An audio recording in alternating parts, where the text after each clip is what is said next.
Bonjour à tous, aujourd'hui on va parler crème solaire. En fait, j'ai fait une expérience assez rigolote au cours des 3 dernières semaines. Sur mes 2 bras différents, j'ai utilisé 2 crèmes solaires différentes, toutes les 2 avec du FPS 30. Donc, sur mon bras gauche, j'ai utilisé de la Banana Boat Sport FPS 30. Et sur mon bras droit, j'ai utilisé de la Neutrogena Ultra Sheer Dry Touch FPS 30. Pourquoi j'ai fait cette expérience-là? Je voulais voir s'il y avait une différence entre les 2 crèmes solaires.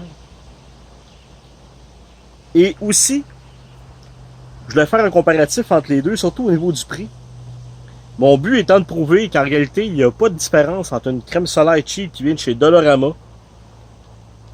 qui a coûté en prix réparti, là, parce que le tube est plus petit. Si on avait la même taille de tube que la Neutrogena, elle coûterait environ 4$. Celle-là, elle coûte 13$. Donc, la différence est quand même 3 fois le prix.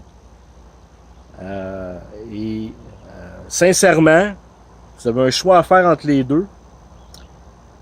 La Neutrogena serait celle que je ne retiendrais pas. Tout simplement à cause du prix. Oui, c'est moins gras. On va faire un petit essai d'ailleurs.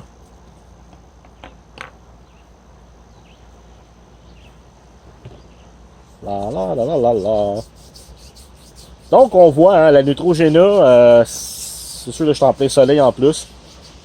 Elle rentre bien tout de suite. Par contre, il reste quand même une pellicule grasse au niveau de la peau, même un coup qu'elle est séchée au bout d'exemple 10-15 minutes. Il n'y a pas tant de différence que ça. La Banana Boat. La différence entre les 2, c'est au niveau de l'application peut-être. On voit que la Banana Boat, ça reste plus gras plus longtemps.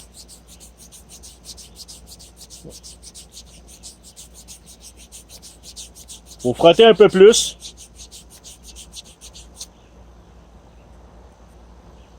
Ça, c'est la Neutrogena.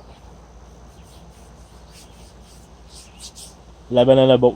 Moi, je trouve même que la Banana Boat est moins grasse que la Neutrogena.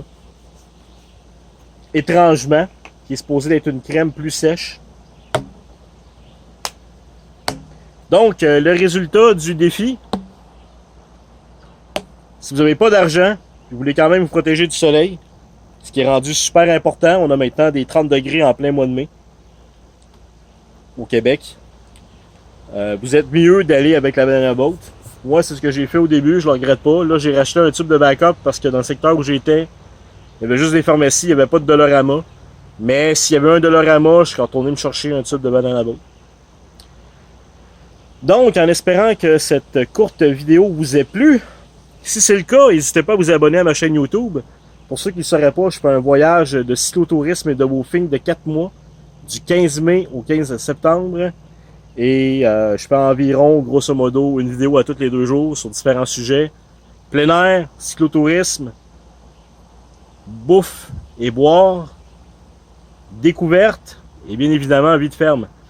Donc, n'hésitez pas à vous abonner à ma chaîne. Sur ce, à la prochaine.